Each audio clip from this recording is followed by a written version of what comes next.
வணக்கம் நண்பர்களே. ஜோதிடம் பத்தின தகவல்கள தெரிஞ்சுக்க நம்மளோட சேனல சப்ஸ்கிரைப் பண்ணிக்கங்க.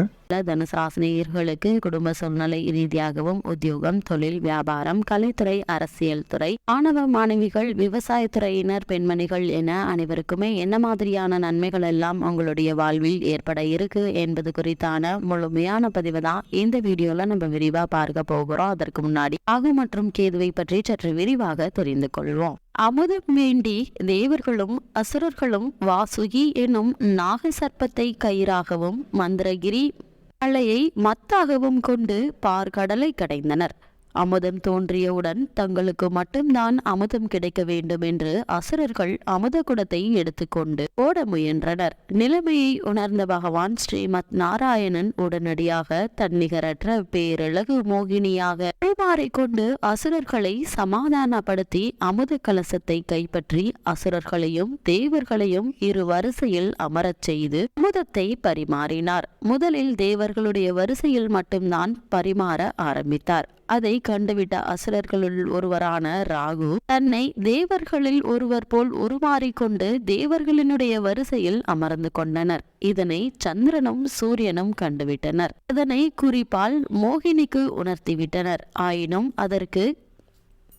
அதற்குள் கரண்டியிலிருந்த அமுத துளி ராகுவினுடைய வாயில் விழுந்துவிட்டது. இதனை கண்டு பதறிய மோகினி கையிலிருந்த அகப்பையினால் ராகுவினுடைய திரசில் தட்டி ராகுவினுடைய உடலை இரு கூறாக்கி தொண்டையின் கீழ் அமுத துளி செல்லாமல் தடுத்துவிட்டார். இரு கூறாக்கப்பட்ட ராகுவினுடைய தலைப்பாகம் கேதுவாகவும் தலைப்பாகத்திற்கு கீழ்ப்பாகம் ராகுவாகவும் மாறினர். மோகினியாக தோற்றமளித்த பகவானை சரணடைந்தனர். அதனால் மகிழ்ந்த எம்பெருமான் அவர்களுக்கு கிரக அந்தஸ்தை அளித்தார். தங்களை கஞ்சாடை மூலம் மோகினியிடம் காட்டி கொடுத்த சூரியன் மற்றும் சந்திரன் மீது ராகுவிற்கும் கேதுவிற்கும் சீற்றம் தணியவில்லை. அதனால் சந்தர்ப்பம் கிடைத்த போதெல்லாம் சூரியன் சந்திரன் வலம் வரும் பாதையில் நின்று தடுக்கலாயினர். அவ்விதம் எப்போதெல்லாம் ராகுவினாலோ அல்லது கேதுவினாலோ சூரிய சந்திரர்கள் பீடிக்கப்படும் காலத்தை தோஷ காலம் அல்லது கிரகண காலம் என்று நீதி நூல்கள், தர்ம நூல்கள், வானியல் கலை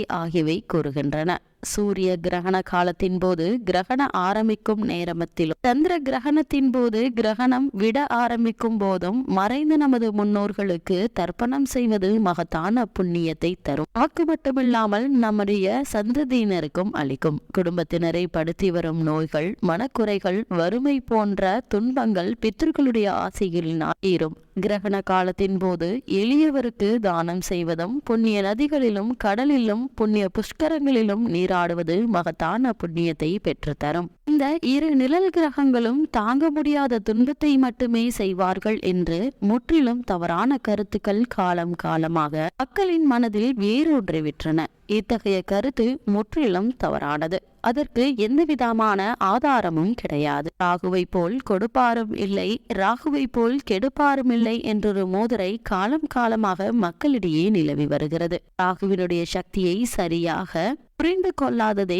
இத்தகைய தவறான கருத்துக்கு காரணமாகிறது. நன்மையானாலும் தீமையானாலும் ராகு தயாதட்சணமின்றி கண்டிப்பாக செய்வதனால்தான் இத்தகைய கருத்து உருவாகியுள்ளது. ஜாதகத்தில் பூர்வ புண்ணிய ஸ்தானமாகிய 5ஆம் இடத்தில் வாழ்க்கையின் முடிவையும் மறுபிறவியையும் நிர்ணயிக்கும் 12ஆம் இடத்தில் ராகு அல்லது கேது அமர்ந்திருந்தாலும் வாழ்க்கை முடியும் கடைசி வினாடியில் பங்காஸ்தான பலன் கிடைக்கும் என சூட்சம கிரகங்கள் அறிவுறுத்தியிருக்கு. ஒருவர் பிறவியில் தர்ம நெறியின்படி நேர்மை, ஒழுக்கம், சத்தியம், தர்மம், வாய்மை ஆகியவற்றின்படி வாழ்ந்தால் ராகுவிற்கும் கேதுவிற்கும் அச்சப்பட வேண்டிய அவசியம் கிடையாது. அதே போல இந்த ராகுவும் கேதுவும் ஒரு சில ஜாதகங்களில் ராகு யோக பலன்களை அளிக்கும் நிலையில் அமர்ந்திருந்தால் அவர்கள் ராஜ யோகத்தை ராகு தந்திடுவார். இருப்பினும் அந்த யோகத்தை தவறான வழியில் தந்துவிடுவார் என்பதாலேயே ராகுவை போல் கொடுப்பாரும் இல்லை, ராகுவை போல் கெடுப்பாரும் இல்லை என்ற பழமொழி உருவாகியிருக்கு. இவ்வளவு மேன்மைகளை கொண்ட ராகு மற்றும் கேது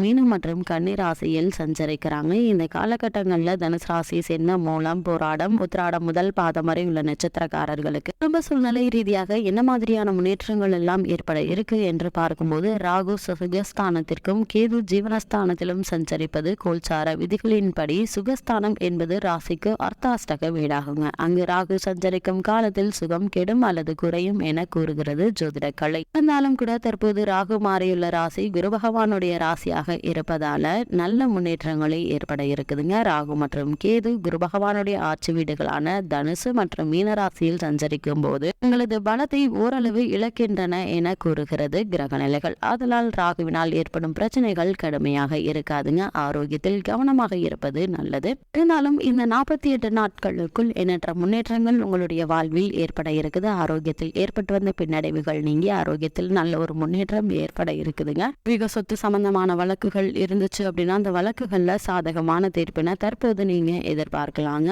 அதே மாதிரி கேதுவினுடைய சஞ்சார நிலைகளின் காரணமாக தனுசு ராசியை சேர்ந்த ஒரு சிலருக்கு தீர்த்ததல யாத்திரையோ அல்லது மீத பயணம் மேற்கொள்வதற்கான சாத்தியக்கூறுகள் அதிகம் இருக்குதுங்க. எண்ணற்ற நன்மைகள் நிறைந்த ஒரு காலகட்டமாகவே இந்த 48 நாட்கள் அமைஞ்சிருக்குது. மனதில் ஏற்பட்டு வந்த தேவையில்லாத டென்ஷன்கள் நீங்கி மனதில் நிம்மதியும் மகிழ்ச்சியும் நிறைந்த ஒரு தருணமா அமைஞ்சிருக்குதுங்க. தனுசு ராசியை சேர்ந்த உத்தியோகஸ்தருக்கு ஜீவனஸ்தானத்தில் கேது சஞ்சரிப்பது வேலை பார்க்கும் இடத்தில் ஏற்பட்டு வந்த பிரச்சனைகள் நீங்கி முன்னேற்றம் ஏற்பட இருக்கிறத தெளிவுபடுத்துதுங்க. சிலருக்கு இடமாற்றம் அல்லது பொறுப்புகள்ல மாற்றம் ஏற்படக்கூடுங்க. இந்த மாற்றத்தின் காரணமாக உங்களுக்கு பதவி உயர்வு, ஊதிய உயர்வு, உத்தியோகத்தில் சலுகைகள் கிடைப்பதற்கான சாத்தியக்கூறுகள் அதிகம் இருக்குதுங்க. கடமைகள்ல கவனமாக இருப்பது மிக மிக அவசியங்க. நீங்கள் உங்களுடைய வேலை ஒன்று என்று இருப்பதன் மூலமாக எதிர்பாராத பல முன்னேற்றங்கள் இந்த 48 நாட்கள் முடிவதற்குள் உங்களுடைய வாழ்வில் ஏற்பட இருக்கு என்பதை கிரகங்களுடைய சஞ்சார நிலைகள் தெளிவாகவும் உறுதியாகவும் எடுத்துக்காட்டுது. தனுசு ராசி சேர்ந்த தொழில் மற்றும் வியாபாரம் செய்பவர்களுக்கு ராகு கேது இருவருமே உதவிகரமாக